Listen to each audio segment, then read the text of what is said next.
भगवान श्री कृष्ण की कथा का आश्रय लेने वाले श्रोताओं, मैं श्री वेद व्यास जी एवं गुरुजनों की आज्ञा से श्रीमद् भागवत का चौथा अध्याय प्रारंभ करती हूँ।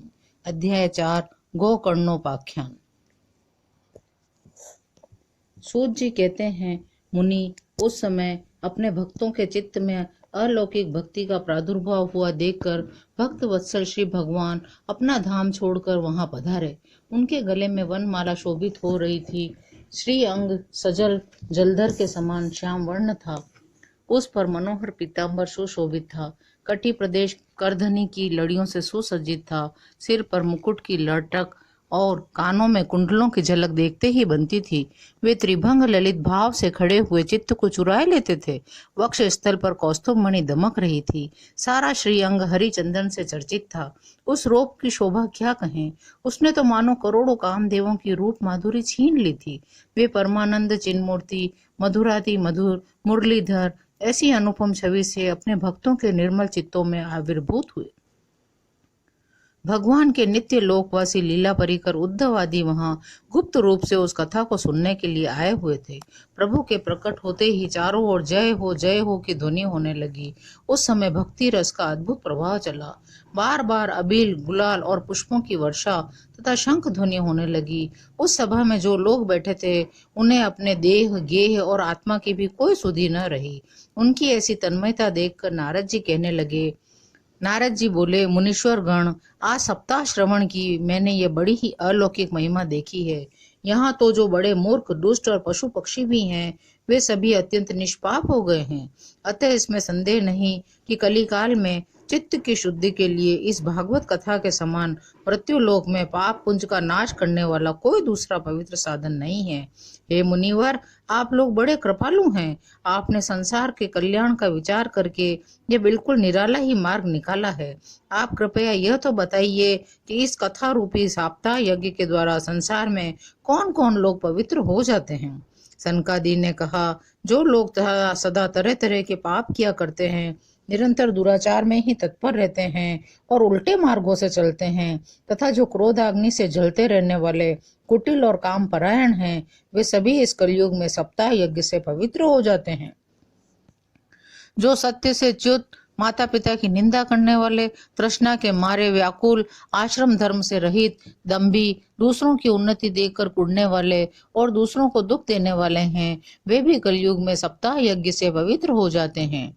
जो मदिरापान, ब्रह्म हत्या, सुवर्ण की चोरी, गुरु स्त्री गमन और विश्वासघात, ये 5 महापाप करने वाले, छल छद्म परायण, क्रूर, पिशाचों के समान, निर्दयी, ब्राह्मणों के धन से पुष्ट होने वाले और व्यभिचारी हैं, वे भी कलयुग में सप्ताह यज्ञ से पवित्र हो जाते हैं।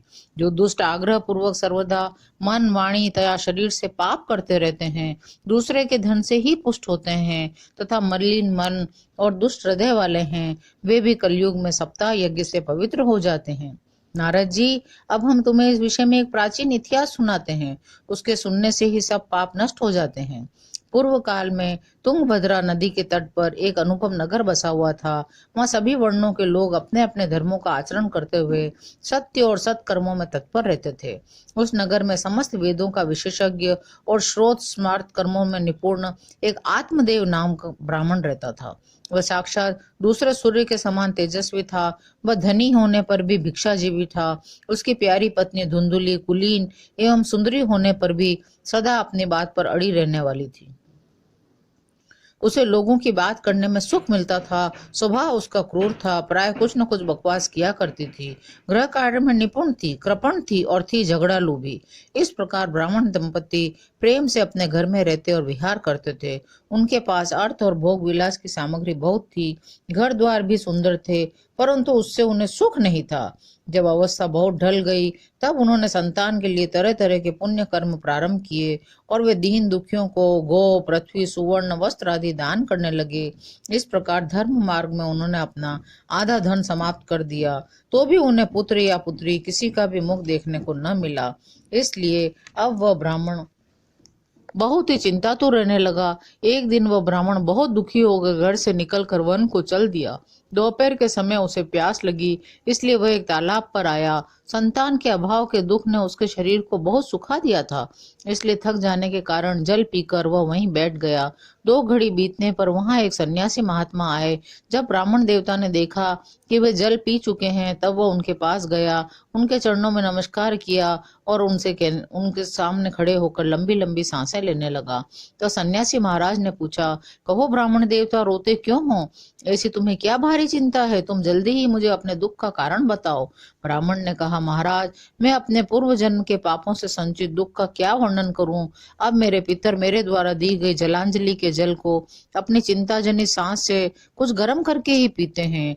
देवता और ब्राह्मण मेरा दिया हुआ प्रसन्न मन से स्वीकार नहीं करते। संतान के लिए मैं इतना दुखी हो गया हूँ कि मुझे सब सूना ही सूना दिखाई देता है। मैं प्राण त्यागने के लिए यहाँ आया हूँ। संतानहीन जीवन को धिक्कार है, संतानहीन घर को धिक्कार है, संतानहीन धन को धिक्कार है, संतानहीन कुल को धिक्कार है। मैं जिस गाय को पालता हूँ वह सर्वथा बांझ हो जाती है, और जो पेड़ लगाता हूँ उस पर फल फूल नहीं लगते। मेरे घर में जो फल आता है वह बहुत जल्दी सड़ जाता है। जब मैं ऐसा अभागा और पुत्रहीन हूँ, तब फिर इस जीवन को ही रखकर मुझे क्या करना है? यूं कहकर वह ब्राह्मण दुख से व्याकुल होकर उन सन्यासी महात्मा के पास फूट फूट कर रोने लगे। तब उन यतिवर के हृदय में बड़ी करुणा उत्पन्न हुई। वे योगनिष्ठ थे। उन्होंने उसके ललाट की रेखाएं देखकर सारा वृतांत जान लिया और फिर उसे विस्तार पूर्वक कहने लगे। सन्यासी ने कहा, ब्राह्मण देवता, इस प्रजा प्राप्ति का मोह त्याग दो। कर्म की गति प्रबल है। विवेक का आश्रय लेकर संसार की वासना छोड़ दो। विप्रवर, सुनो, मैंने इस समय तुम्हारा प्रारब्ध देखकर निश्चय किया है कि 7 जन्म तक तुम्हारे कोई संतान किसी प्रकार नहीं हो सकती। पूर्व काल में राजा सगर एवं अंग को संतान के कारण दुख भोगना पड़ा था। हे ब्राह्मण, अब तुम कुटुंब की आशा छोड़ दो। संन्यास में ही सब प्रकार का सुख है। ब्राह्मण ने कहा, महात्मा जी, विवेक से मेरा क्या होगा? मुझे तो बलपूर्वक पुत्र दीजिए, नहीं तो मैं आपके सामने ही शोक मूर्छित होकर अपने प्राण त्यागता हूँ। जिसमें पुत्र स्त्री आदि का सुख नहीं, ऐसा सन्यास तो सर्वथा नीरस ही है। लोक में सरस तो पुत्र और पौत्रों से भरा हुआ गृहस्थ आश्रम ही है। ब्राह्मण का ऐसा आग्रह देखकर उन तपोधन महात्मा ने कहा, विधाते के लेख को मिटाने का हठ करने से राजा चित्रकेतु को बड़ा कष्ट उठाना पड़ा था। इसलिए देव जिसके उद्योग को कुचल देता है, उस पुरुष के समान तुम्हें भी पुत्र के से सुख नहीं मिल सकेगा। तुमने तो बड़ा हट पकड़ रखा है और अर्थी के रूप में तुम मेरे सामने उपस्थित हो। ऐसी दशा में मैं तुमसे क्या कहूँ? जब महात्मा जी ने देखा यह किसी प्रकार अपना आग्रह नहीं छोड़ता है, तब उन्होंने उसे एक फल देकर कहा, इसे तुम अपनी पत्नी को खिला देना, इससे उसके एक पुत्र होगा। तुम्हारी स्त्री को 1 साल तक सत्य, शौच, दया, दान और एक समय एक ही अन्न खाने का नियम रखना चाहिए। यदि वह ऐसा करेगी तो बालक बहुत शुद्ध स्वभाव वाला होगा। यूं कहकर वे योगीराज चले गए और ब्राह्मण अपने घर लौट आया। वहां आकर उसने वह फल अपनी स्त्री के हाथ में दे दिया और स्वयं कहीं चला गया। उसकी स्त्री तो कुटिल स्वभाव की थी ही। वह रो रो कर अपनी एक सखी से कहने लगी, हे सखी, मुझे तो बड़ी चिंता हो गई है। मैं तो ये फल नहीं खाऊंगी। फल खाने से गर्भ रहेगा और गर्भ से पेट बढ़ जाएगा, फिर कुछ खाया पिया जाएगा नहीं। इससे मेरी शक्ति क्षीण हो जाएगी। तब बता, घर का धंधा कैसे होगा? और देहवश यदि कहीं गांव में डाकुओं का आक्रमण हो गया तो गर्भिणी स्त्री कैसे भागेगी? यदि सुखदेव जी की तरह यह गर्भ भी पेट में ही रह गया तो इसे बाहर कैसे निकाला जाएगा? और कहीं प्रसव काल के समय यह टेढ़ा हो गया तो फिर प्राणों से ही हाथ धोना पड़ेगा। यूं भी प्रसव के समय बड़ी भयंकर पीड़ा होती है। मैं सुकुमारी भला यह सब कैसे सह सकूंगी? मैं जब दुर्बल पड़ जाऊंगी तब ननंद रानी आकर घर का सब माल मत्ता समेट ले जाएगी, और मुझसे तो सत्य और शौच आदि नियमों का पालन होना भी कठिन ही जान पड़ता है। जो स्त्री बच्चा जनती है उसे उस बच्चे के लालन पालन में भी बड़ा कष्ट होता है। मेरे विचार से तो बंधिया या विधवा स्त्रियां ही सुखी हैं। मन में ऐसे ही अनेक तरह तरह के कुतर कूटने से उसने वह फल नहीं खाया। जब उसके पति ने पूछा, फल खा लिया? तब उसने कह दिया, हाँ खा लिया। एक दिन उसकी बहन अपने आप ही उसके घर आई। तब उसने अपनी बहन को सारा वृतांत सुनाकर कहा, मेरे मन में इसकी बड़ी चिंता है। मैं इस दुख के कारण दिनों दिन दुबली हो रही हूँ बहन, मैं क्या करूँ। बहन ने कहा, मेरे पेट में बच्चा है, प्रसव होने पर वह बालक मैं तुझे दे दूंगी। तब तक तू गर्भवती के समान घर में गुप्त रूप से सुख से रह। तू मेरे पति को कुछ धन दे देगी तो वह तुझे अपना बालक दे देंगे। हम ऐसी युक्ति करेंगे जिसमें सब लोग यही कहें कि इसका बालक 6 महीने का होकर मर गया और मैं नित्य प्रति तेरे घर आकर उस बालक का पालन पोषण करती रहूंगी। तो इस समय इसकी जांच करने के लिए यह फल गौ को खिला दे। ब्राह्मणी ने स्त्री स्वभाव व जो उसकी बहन ने कहा था वैसे ही सब कुछ कर लिया। इसके पश्चात समय अनुसार जब उसकी बहन के पुत्र हुआ तो उसके पिता ने चुपचाप लाकर उसे धुंधली को दे दिया। उसने आत्मदेव को सूचना दी कि मेरे सुखपूर्वक बालक हो गया है। इस प्रकार आत्मदेव के पुत्र हुआ सुनकर सब लोगों को बड़ा आनंद हुआ। ब्राह्मण ने उसका जात कर्म संस्कार करके ब्राह्मणों को दान किया। उसके द्वार पर गाना बजाना तथा अनेक प्रकार के मांगलिक कृत्य होने लगे। धुंधुली ने अपने पति से कहा, मेरे स्तनों में तो दूध ही नहीं है, फिर गौ आदि किसी अन्य जीव के दूध से मैं इस बालक का किस प्रकार पालन करूंगी। मेरी बहन के अभी अभी बालक हुआ था, वह मर गया है। उसे बुलाकर अपने यहाँ रख लें तो वह आपके इस बच्चे का पालन पोषण कर लेगी।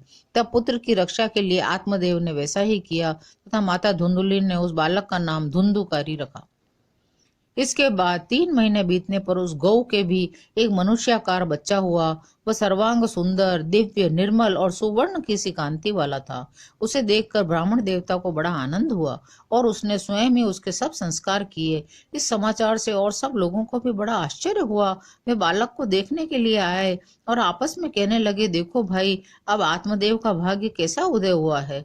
कैसे आश्चर्य की बात है, गौ के भी ऐसा दिव्य रूप बालक उत्पन्न हुआ है। देव योग से इस गुप्त रहस्य का किसी को भी पता न लगा। आत्मदेव ने बालक के गौ कैसे कान देखकर उसका नाम गोकर्ण रखा। कुछ काल बीतने पर वे दोनों बालक जवान हो गए। उसमें गोकर्ण तो बड़ा पंडित और ज्ञानी हुआ, किंतु धुंधुकारी बड़ा ही दुष्ट निकला। स्नान शौचादि ब्राह्मणोचित आचारों का उसमें नाम भी न था, न ही खान पान का कोई परहेज था। क्रोध उसमें बहुत बड़ा चढ़ा था। वह बुरी बुरी वस्तुओं का संग्रह किया करता था। मुर्दे के हाथ से छुआए हुए अन्न भी खा लेता था। दूसरों की चोरी करना, सब लोगों से द्वेष बढ़ाना उसका स्वभाव बन गया था। जो छिपे छिपे वो दूसरों के घरों में आग लगा देता था। दूसरों के बालकों को खिलाने के लिए गोद में लेता और चट से कुएं में डाल देता। हिंसा का उसे व्यसन सा हो गया था। हर समय वह अस्त्र शस्त्र धारण किए रहता और अंधे और दीन दुखियों को व्यर्थ ही तंग किया करता था। चांडलों से उसका विशेष प्रेम था। बस हाथ में फंदा लिए कुत्तों की टोली के साथ शिकार की टोह में घूमता रहता। वेश्याओं के जाल में फंसकर उसने अपने पिता की सारी संपत्ति नष्ट कर दी। एक दिन माता पिता को मार पीट कर घर के सब बर्तन भांडे उठाकर ले गया। इस प्रकार जब सारी संपत्ति स्वाहा हो गई तब उसका कृपण पिता फूट फूट कर रोने लगा और बोला, इससे तो इसकी माँ का बांध रहना ही अच्छा था। कुपुत्र तो बड़ा ही दुखदायी होता है। अब मैं कहाँ रहूं, कहाँ जाऊं, मेरे इस संकट को कौन काटेगा। हाय, मेरे ऊपर तो बड़ी विपदा आ पड़ी है। इस दुख के कारण अवश्य ही मुझे भी एक दिन प्राण छोड़ने पड़ेंगे। उसी समय परम ज्ञानी गोकर्ण जी वहां आए। उन्होंने पिता को वैराग्य का उपदेश देते हुए बहुत समझाया। वे बोले, पिताजी, यह संसार असार है। यह अत्यंत दुख रूप और मोह में डालने वाला है। पुत्र किसका, धन किसका, स्नेहवान पुरुष रात दिन दीपक के समान जलता रहता है और सुख न तो इंद्र को है न चक्रवर्ती राजा को। सुख है तो केवल विरक्त एकांत जीवी मुनि को। यह मेरा पुत्र है, इस अज्ञान को छोड़ दीजिए। मोह से नरक की प्राप्ति होती है। यह शरीर तो नष्ट होगा ही, इसलिए सब कुछ छोड़कर वन में चले जाइए। गोकर्ण के वचन सुनकर आत्मदेव वन में जाने के लिए तैयार हो गया और उनसे कहने लगा, बेटा, वन में रहकर मुझे क्या करना चाहिए, ये सब मुझे विस्तार पूर्वक हो। मैं बड़ा मूर्ख हूँ। अब तक कर्मवश स्नेह पास में बंधा हुआ अपंग की भांति इस घर रूपी अंधेरे कुएं में पड़ा हूँ। तुम बड़े दयालु हो पुत्र, मेरा उद्धार करो। गोकर्ण ने कहा, पिताजी, यह शरीर हड्डी मांस और रुधिर का पिंड है। इसे आप मैं मानना छोड़ दें और स्त्री पुत्रादि को अपना कभी न माने। इस संसार को रात दिन क्षण भंगुर देखें। इसकी किसी भी वस्तु को स्थायी समझकर उसमें राग न करें। बस एकमात्र वैराग्य रस के रसिक होकर भगवान की भक्ति में लगे रहें। भगवत जन ही सबसे बड़ा धर्म है। निरंतर उसी का आश्रय लिए रहें। अन्य सब प्रकार के लौकिक धर्मों से मुख मोड़ लें। सदा साधु जनों की सेवा करें करें, भोगों की लालसा को पास न फटकने दें और जल्दी से जल्दी दूसरों के गुण दोषों का विचार करना छोड़कर एकमात्र भगवत सेवा और भगवान की कथाओं के रस का ही पान करें। इस प्रकार पुत्र की वाणी से प्रभावित होकर आत्मदेव ने घर छोड़ दिया और वन की यात्रा की।